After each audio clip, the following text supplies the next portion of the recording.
Assalamualaikum, salam sejahtera dan selamat kembali semula ke channel Abang. Terima kasih sangat-sangat dengarkan cerita yang Abang nak sampaikan pada hari ini. Dan Abang dapat beberapa komen yang mengatakan Bang, dah lama saya tak tengok cerita Abang. Hari ni baru tengok balik. Yang tu Abang ucapkan terima kasih sangat-sangat, kembali semula dengarkan cerita Abang.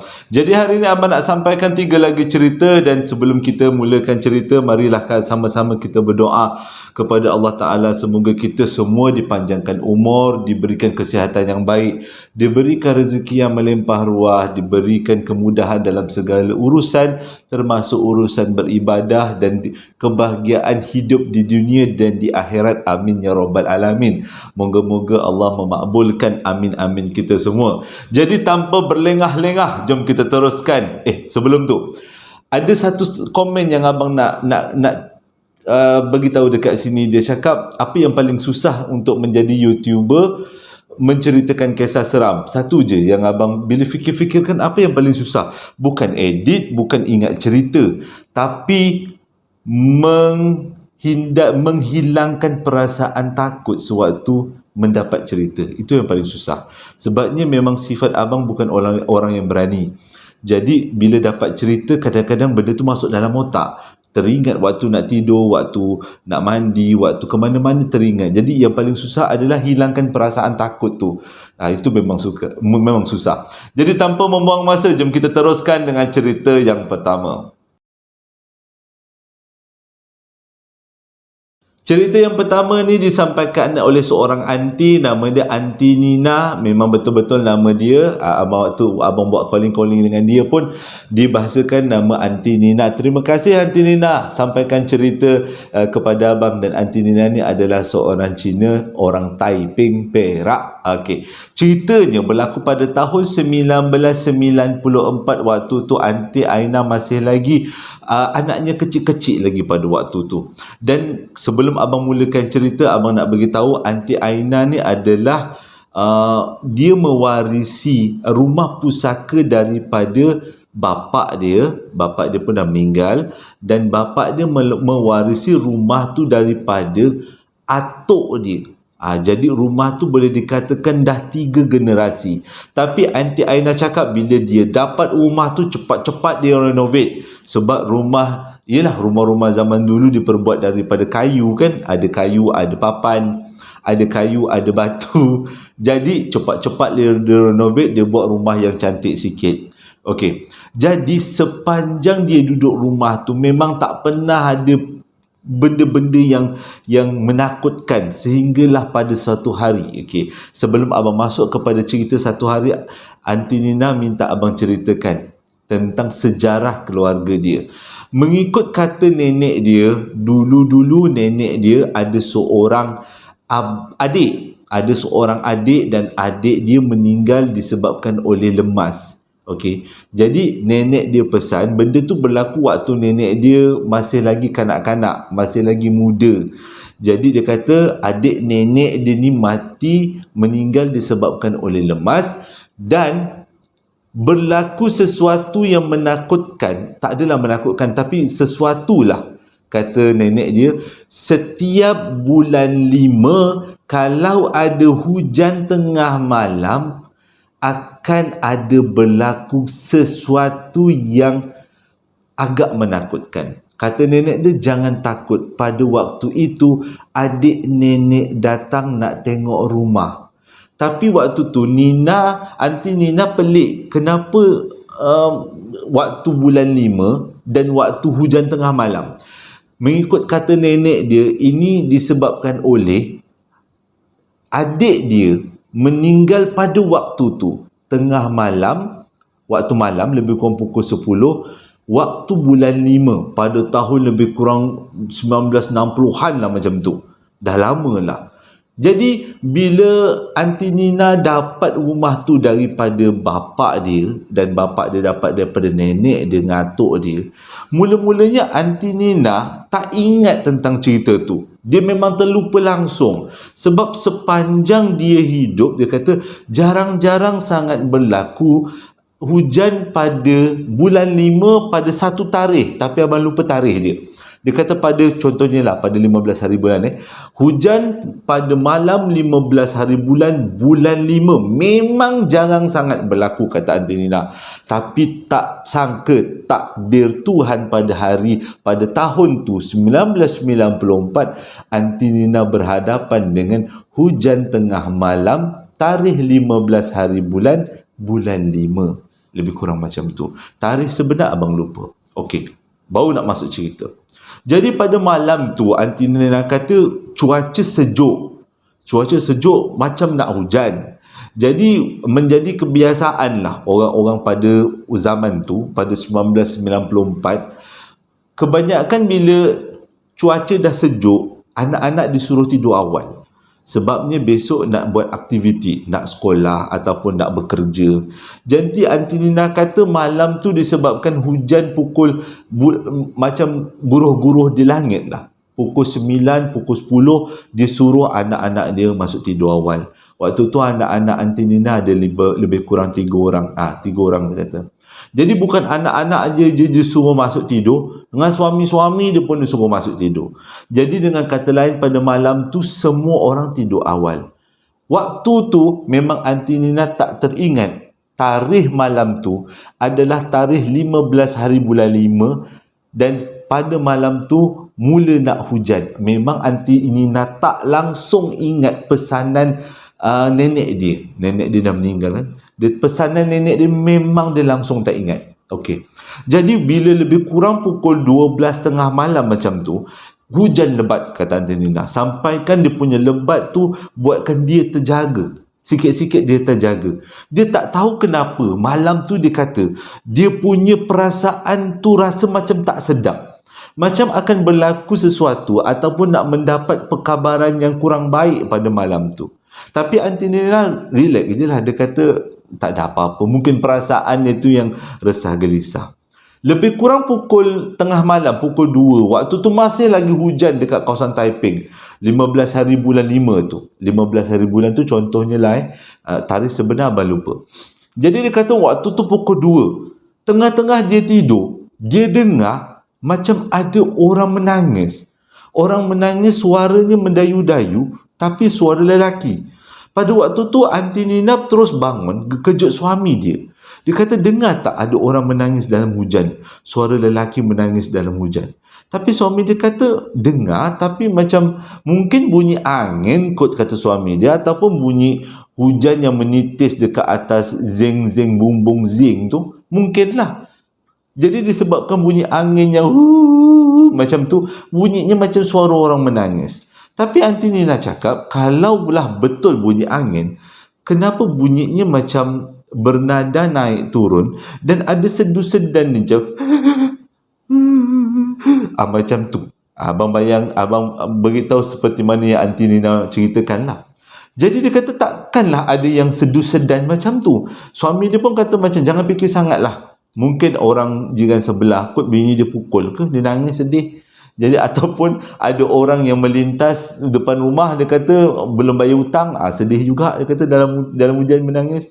Jadi bila dengar lawak-lawak macam tu, Aunty Nina pun macam mungkinlah betul. Jadi dia pun sambung tidur. Tapi sepanjang malam dia tidur tu dia tak boleh nak lelap sangat sebab bunyi menangis tu makin lama makin dekat dengan rumah dia. Dia rasa macam dekat depan aja rumah dia, walaupun bukan dalam rumah lah tapi depan rumah. Jadi Aunty Nina ni rasa macam resah gelisah. Dia pun keluar daripada bilik nak pastikan kalau tak ada benda-benda orang ke. Kadang-kadang ada orang yang menumpang, kata Aunty Nina, menumpang berteduh, orang yang balik daripada tempat jauh kan, menumpang berteduh dekat pokok mangga depan rumah dia kata. Jadi dia dah untuk pastikan aja dia tengoklah luar rumah, tak ada apa-apa pun. Jadi alang-alang dah terbangun, kata Aunty Nina, dia pergilah kencing sekali. Dia punya bilik air tu terletak dekat dapur, kawasan dapur. Bila dia masuk dekat bilik air dia tu, dia kata dia buang air, dia tak dengar apa-apa.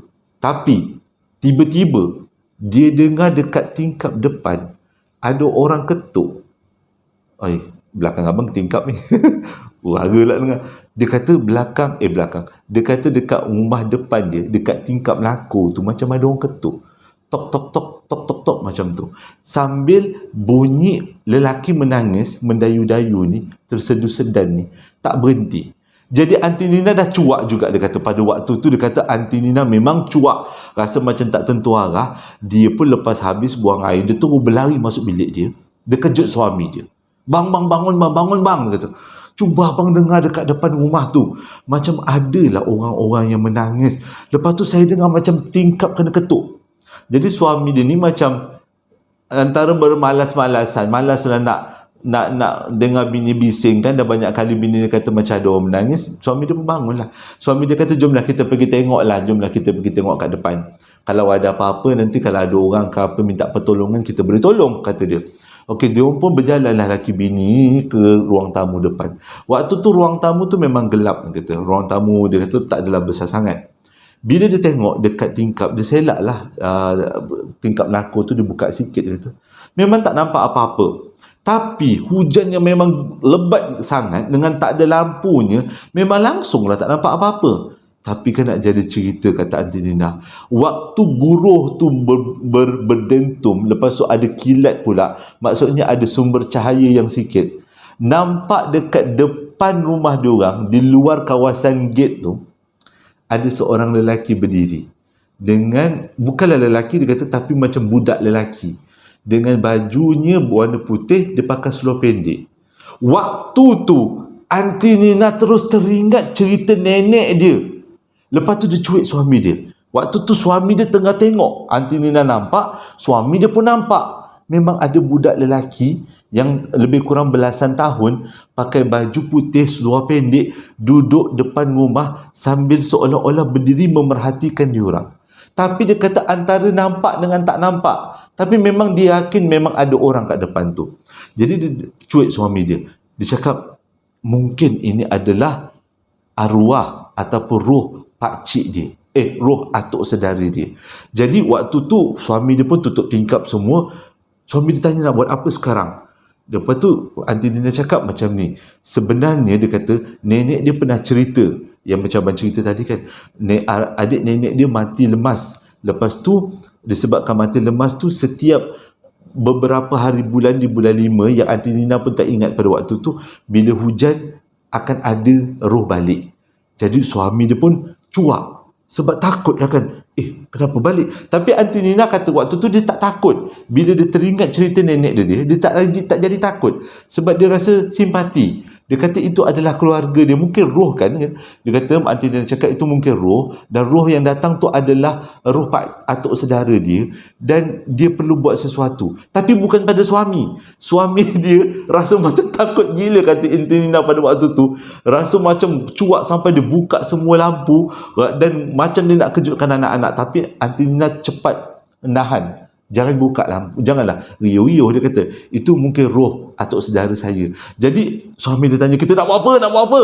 Jadi Aunty Nina kata, jomlah kita buat upacara semayang pada waktu tu, malam tu. Dan diorang pun buatlah upacara semayang, semayang pendek untuk bagi roh atuk saudara kepada Aunty Nina aman bahagia di alam sana. Jadi itu adalah kepercayaan Cina kan. Dia buat semayang sikit dan selepas tu diorang masuk tidur. Tapi sepanjang malam memang dengar sekali-sekala bunyi orang menangis. Tapi Aunty Nina kata dia tak takut lagi dah.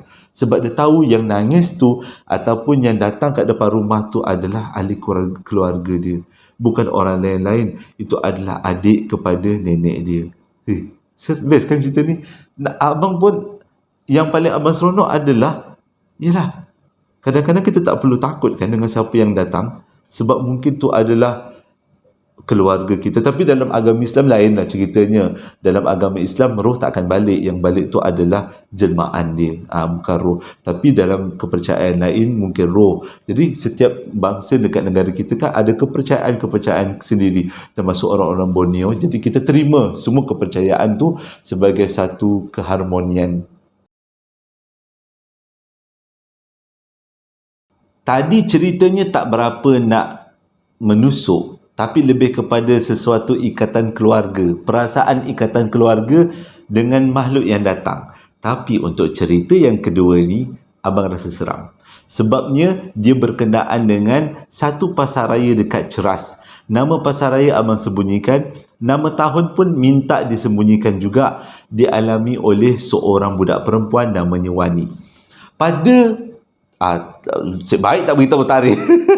Dia minta disembunyikan tarikh, tapi abang tak nak beritahu lah. Dia kata pada tahun tu, pada bulan tu, Wani kata dia baru berhenti kerja.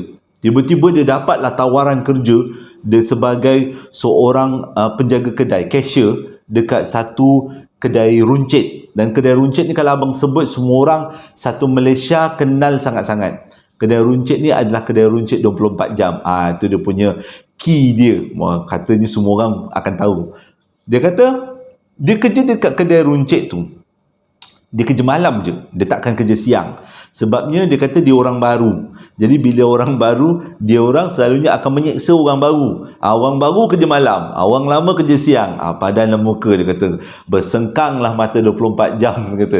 Maksudnya daripada pukul 8 malam sampai ke 8 pagi besok. Tapi Wani kata itu adalah lumrah nak cari kerja, lumrah untuk dapatkan rezeki.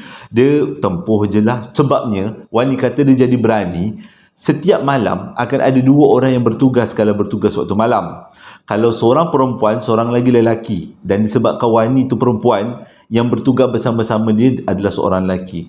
Dan yang lelaki tu adalah bukan orang baru, dia adalah orang lama. Dia memang, dia kata abang tu memang selalulah bertugas dengan dia, dan dia rasa selamat bila abang tu ada. Dia nak dijadikan cerita juga, sebelah kedai dia ada satu kedai makan. Dan kedai makan tu selalu pasang skrin besar. Skrin besar untuk orang-orang datang tengok TV, tengok bola, tengok drama. Kadang-kadang dia letak drama Korea, dia kata. Jadi dia kata dia punya kedai walaupun buka 24 jam tak adalah sunyi sangat, sebab kedai sebelah pun join sama buka 24 jam. Nampak sangat kedai sebelah tu mamak. Dia kata memang orang sentiasa tak putus kedai sebelah tu. Dia kata okey, dia tak rasa takut sangat. Dan dia kata tugas dia hanyalah untuk menjaga counter cashier. Dan urusan-urusan dalam kedai diuruskan oleh abang tu. Tapi nak jadi cerita, pada satu hari tiba-tiba abang tu tak datang demam. Jadi Wani terpaksa bertugas seorang-seorang. Waktu tu Wani dapat mesej yang mengatakan abang tu tak datang kerja lebih kurang pukul 6 petang lah macam tu. Tapi Wani tak risau, sebabnya kedai sebelah, sebelah tempat dia kerja tu selalunya memang buka 24 jam sampai ke subuh. Jadi kalaupun abang tu tak datang, kedai sebelah riuh, dia kata dia pun tak adalah rasa takut sangat. Okay. Bila dia sampai dekat kedai dia, dia baru nak mulakan kerja. Dia tanyalah dengan member yang masih lagi bertugas, yang tak lama lagi nak tukar shift tu kan. Dia kata, weh, dia kata, kedai sebelah tak buka ke? Rupanya kedai sebelah tutup. Dah, dia kata, tutup tak buka untuk hari tu. Sedih Wani dengar waktu tu. Sebabnya malam tu dia bertugas seorang. Lepas tu kedai sebelah pula tutup. Kawasan tu sendiri, kata Wani, kawasan Ceras tu, memang kawasan yang sunyi. Kereta memang jarang lalu, motor pun jarang lalu. Lagilah manusia jarang lalu. Jadi bila kedai sebelah tak buka, kedai dia pula buka 24 jam, tak ke huru-hara jadinya. Lepas tu Wani sempatlah mesej dengan abang tu. Bang, datanglah kerja bang, aku kerja seorang-seorang bang. Takut bang. Abang kata abang tak larat, abang demam teruk ni. Lepas tu Wani pun mesej lah pada bos dia, minta bos dia cari orang ganti. Tapi bos dia cari orang ganti, tak ada pula ada orang nak ganti. Semua orang tak nak ganti kerja malam. Jadi Wani kata redha je lah, tawakal je lah kerja malam. Selama ni pun kerja malam tak ada apa-apa berlaku. Tapi dia tak sangka pada malam tu dia kena. Ceritanya, dia berjaga macam biasa.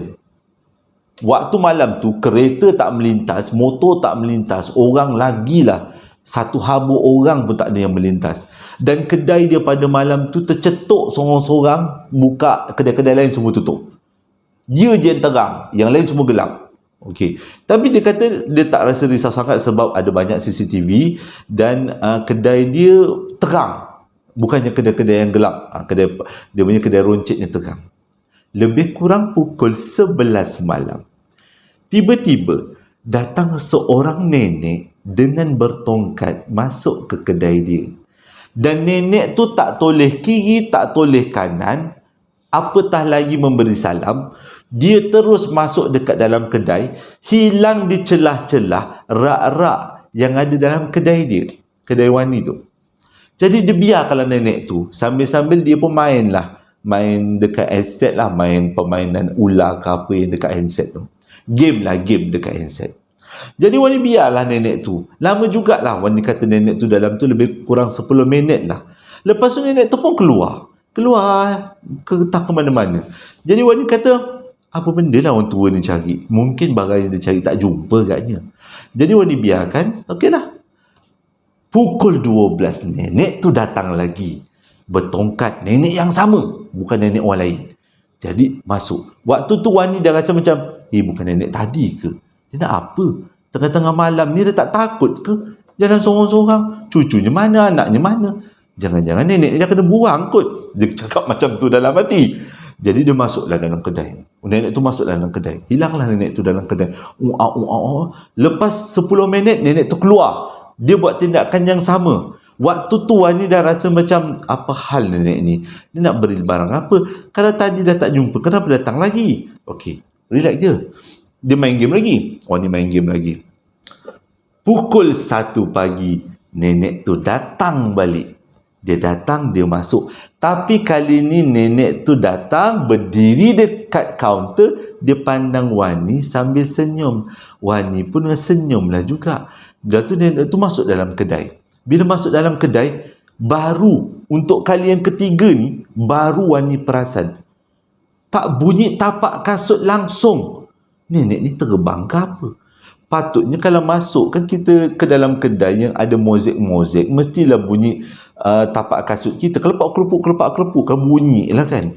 Tapi Wani kata langsung tak bunyi. Dia dah pelik. Lepas tu nenek tu bawa tongkat. Dan bila bawa tongkat orang tua waktu malam, jarang-jaranglah dia datang kedai seorang. Mesti berteman dengan anak atau dengan cucu.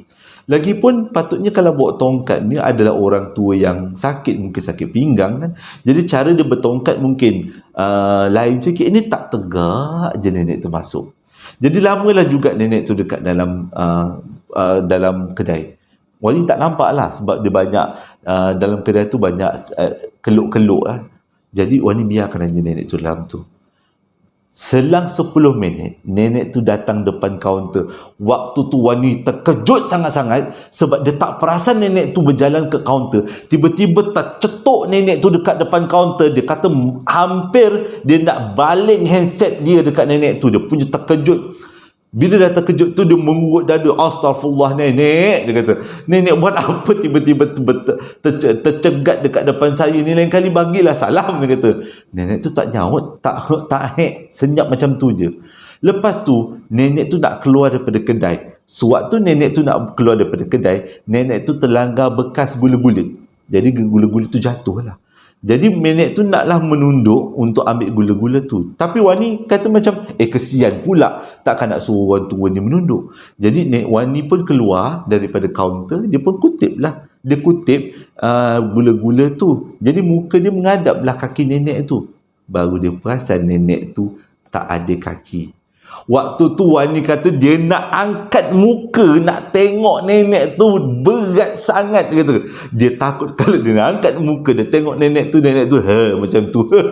Mau dia terkencing kat situ. Jadi dia tunduk je lepas habis dia dah kutip gula-gula, dia tunduk, dia tak tengok. Dia nampak nenek tu pakai kain batik, bawah kain batik tu tak ada kaki.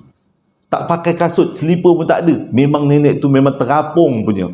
Jadi Wani waktu tu yang diingat Bismillahirrahmanirrahim je yang diingat waktu tu. Bismillahirrahmanirrahim. Itu je lah yang diulang orang baca. Dan lepas tu dia tengok nenek tu keluar daripada kedai. Memang nenek tu terapung. Nenek tu bukan berjalan. Bila dah keluar daripada kedai, cepat-cepat Wani tutup pintu, Wani kunci, Wani duduk dalam tu. Dah ketakutan kata. Lepas tu bila dia tak tahan duduk dekat depan kaunter, dia pergi berlari ke belakang. Dia kata dia takut kalau nenek tu tiba-tiba datang tercetuk dekat depan pintu, nak masuk tak kehuhara, dia kata. Dia pun pergi ke belakang. Dia kata pada waktu tu lebih kurang pukul 1 pagi. Bos nak marah-marah lah. Kalau bos tengok CCTV nak marah lah. Tapi dia tak tahan, dia kata. Tapi sepanjang malam dia duduk dekat kawasan belakang sampailah subuh, baru dia berani ke depan. Bila berani ke depan, tak lama tu ada pekerja lain datang, lepas subuh tu pekerja lain datang untuk tukar shift. Tapi Wani kekal kerja dekat situ. Sampailah, rasanya sampai sekarang. Walaupun dia kata ada pengalaman yang menyeramkan, tapi itulah adat budaya, adat resam kita nak mencari rezeki, kata Wani. Kadang-kadang kita diuji dengan perkara-perkara macam tu, dan Alhamdulillah dia melalui dengan kekuatan, dengan ketabahan. Cerita yang ketiga pula, abang boleh kategorikan sebagai cerita untuk pengajaran. Jadi abang rasa sangat sesuai untuk diceritakan. Berlaku pada Armani di Tanjung Karang pada tahun 2019. Pada tahun 2019, Armani cakap dia kehilangan ibu tercinta, maknya meninggal. Dia pula anak tunggal. Jadi tinggal dia dengan bapak lah. Armani tinggal dengan bapak dia aja. Dan bapak dia pula memang dah tua. Dia kata mak dia dah tua, bapak dia dah tua, dia anak tunggal. Jadi disebabkan dia anak tunggal ni, selepas mak dia meninggal, walaupun dia sedih dan bapak dia pun sedih sangat, tapi bapak dia selalu pesan dekat Armani supaya kahwinlah, dia kata. Sebab dia tak tahu, bapak dia cakap, Abah tak tahu umur Abah sampai berapa, sampai bila. Abah tak nak Armani tinggal sorang-sorang kat dunia ni kan, selepas Abah meninggal. Jadi Abah minta Armani kahwinlah dengan siapa-siapa pilihan hati Abah restu, supaya Armani ada teman, kata. Jadi tak adalah kesunyian nanti waktu Abah tak ada. Walaupun Armani kata pada waktu tu dia rasa sedih, dia kata, sebab yelah mak dah meninggal, ayah pula dalam keadaan yang bukanlah muda lagi, dan dia pula nak kena kahwin. Lepas dia kahwin, dia kena akan ikut suami dia kan, dia akan ikut suami dia dan tinggal ayah dia sorang-sorang. Tapi itulah kehidupan yang diperjuangkan, yang perlu kita perjuangkan. Jadi Armani kata okey, dia kata dia akan ikut kehendak bapak dia, dan pada masa yang sama dia memang dah ada boyfriend, dan boyfriend ni dah lama lah dia kawan. Jadi dia beritahulah dekat boyfriend dia, apa kata kita bertunang dan kahwin. Jadi boyfriend dia kata besar tapak tangan, besar tapak tangan, niru saya tadahkan, dia kata boleh je. Dia kata dia sedia untuk menjaga Armani. Jadi boyfriend yang baik lah kan. Dia kata, Armani kata boyfriend dia pula memang sangat baik dan lemah lembut, tutur kata yang baik. Lepas tu ada rupa pula, dia kata handsome sangat lah dia punya power dia. Jadi sebaik dia tak bagi gambar, kata abang tempel dekat sini. Jadi kata memang dia dengan Armani dengan boyfriend tu memang secocok lah katanya, memang jodohnya lah. Jadi banyaklah, disebabkan dia ni memang anak tunggal, Armani banyak minta tolong dengan tunang dia, dengan boyfriend dia untuk majlis pertunangan ni. Jadi banyaklah kalilah boyfriend dia temankan beli barang-barang tunangan untuk catering, lalu tu buat jemputan-jemputan dengan makcik-makcik, pakcik dia. Di samping bapak dia pun buat jemputan-jemputan juga kan. Tempah kemah, tempah pelamin, tempah makeup, semuanya yang teman adalah boyfriend dia. Selalunya yang teman kalau keluarga kita kan sama ada kawan ataupun adik perempuan kan, adik perempuan, kakak perempuan. Memanglah kakak perempuan, maksudnya keluarga perempuan, si pengantin perempuan. Tapi disebabkan dia tak ada adik-beradik, kata Armani dia minta tolongan tunang dia, tapi Alhamdulillah tunang dia memang baik hati. Dan satu malam, betul lah satu malam, abang takut tersilap cerita. Satu malam, kata Armani, dia rasa waktu tu hati dia rasa marah, hati dia rasa panas saja. Dia nampak boyfriend dia sepak batu pun dia rasa sakit hati.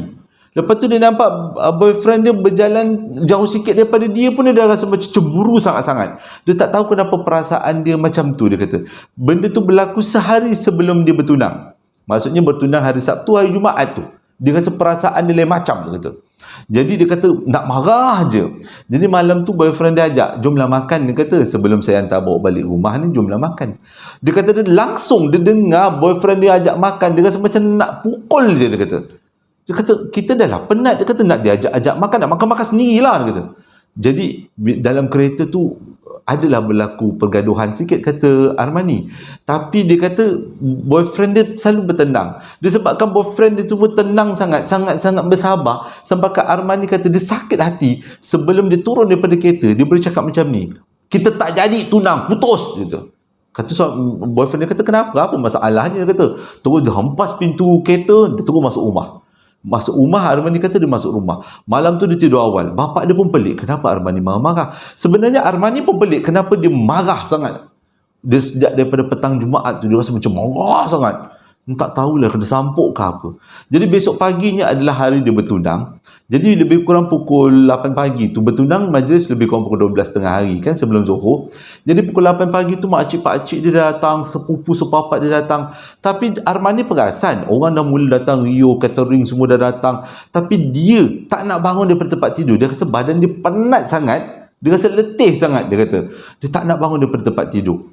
Jadi disebabkan tu dia kata dia nak sambung tidur. Jadi dia pun kunci jam. Dia kata dia nak bangun tidur pukul 11 nanti, dia kata. Jadi pukul 12. Sempatlah 1 jam, dia kata. Tadah muka, make up sikit. Dia kata buat selendang je, pakai selendang je, tak payah pakai bunga-bunga, crown, selendang je, dia kata. Dia rasa macam tak ada hati nak bertunang. Sakit hati, dia kata. Dia punya sakit hati malam tadi tu menganjur sampai ke siang. Sakit hati, dia kata. Jadi dia kata dia kunci jam nak bangun pukul 11. Itu je yang kali terakhir dia ingat. Sedar-sedar seluruh keluarga dia mengelilingi Armani. Armani dekat tengah rumah. Dia kata dia dekat tengah rumah. Lepas tu dekat hujung kaki dia ada ustaz. Kanan dia ada ustaz, kiri dia ada sepupu-sepupu dia yang lelaki. Dia waktu tu benda pertama yang dia ingat adalah tudung. Sebab waktu tu dia tak pakai tudung. Dia pun capailah sebaik ada sepupu dia perempuan bagi, ni tudung-tudung. Dia pun bertudung lah kan. Lepas tu, bila dah macam tu, ustaz tu tanya, Armani okey? Dia kata, awak okey? Dia kata, saya okey, tapi kenapa? Orang kelilingi saya nak meninggal ke apa? Dia kata, tak ada apa-apa, dia kata. Jadi, bila dah macam tu, tengok jam pukul 11 pagi.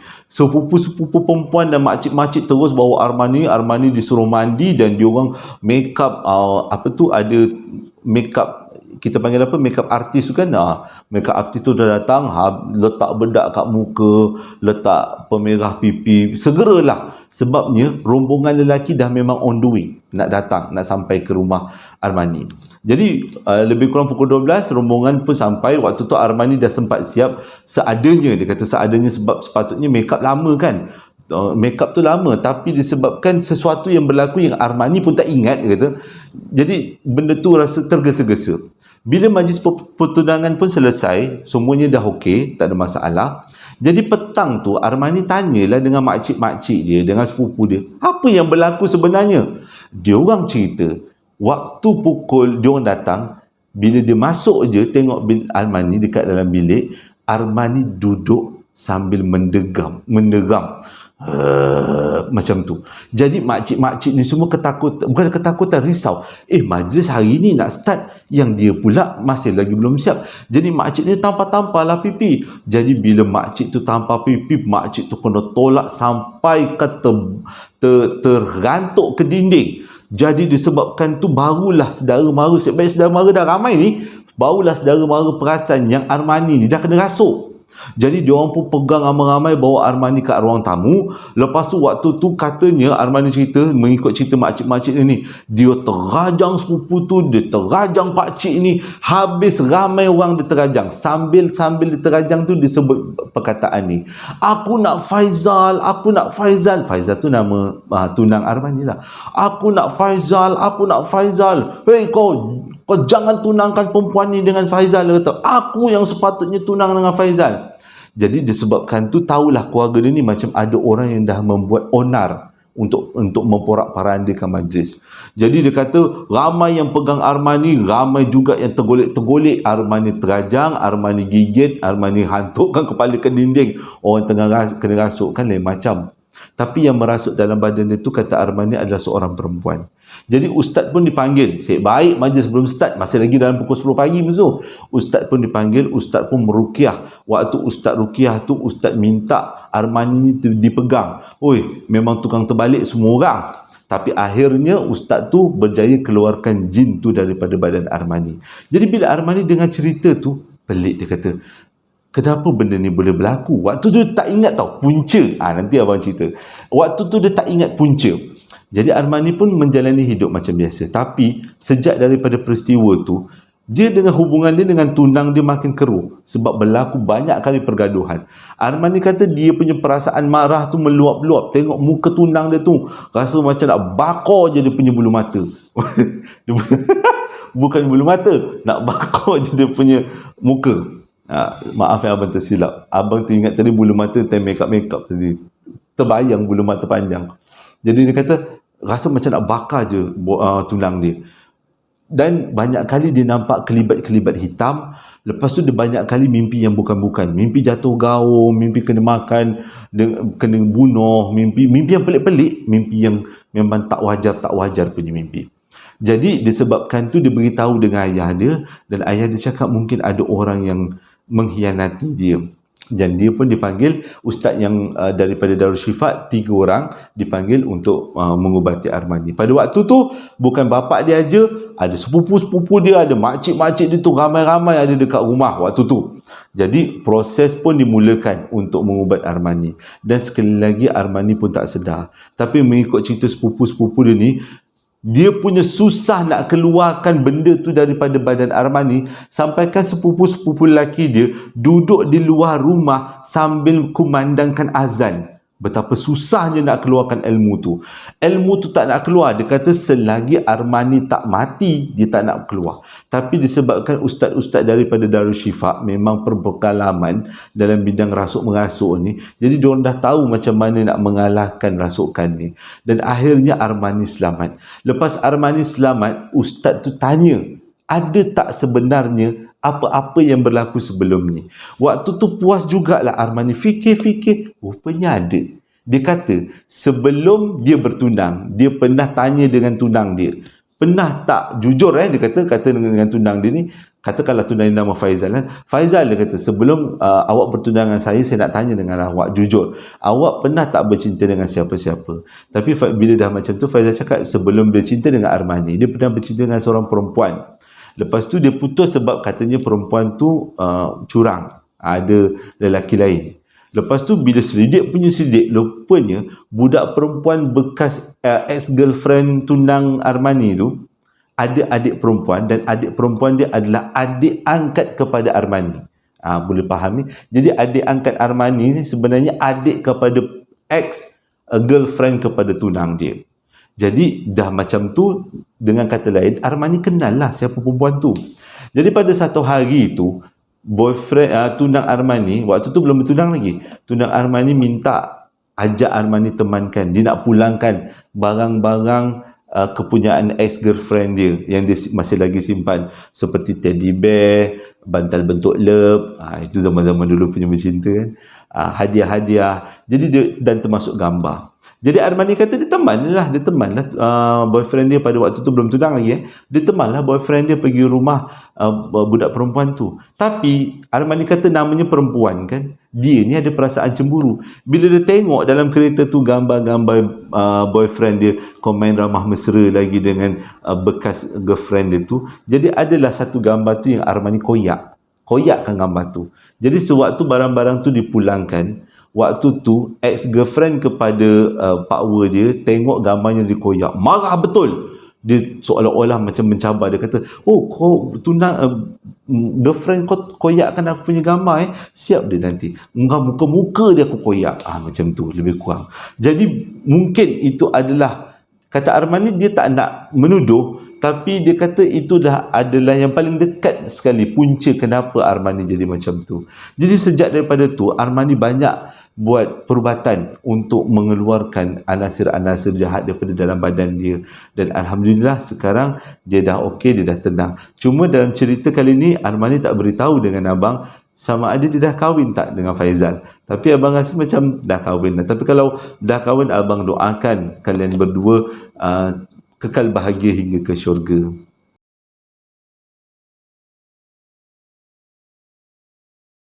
Terima kasih sangat-sangat dah menonton video abang daripada mula sampai habis. Abang harap cerita kali ini memberikan iktibar dan pengajaran untuk kita semua. Bagus-bagus pengajarannya. Cerita yang pertama berkenaan dengan budaya daripada bangsa Cina yang kita boleh kongsi. Dan cerita yang kedua, yang ketiga adalah satu pengalaman luar biasa kan. Yang ketiga tu adalah pengajaran untuk kita.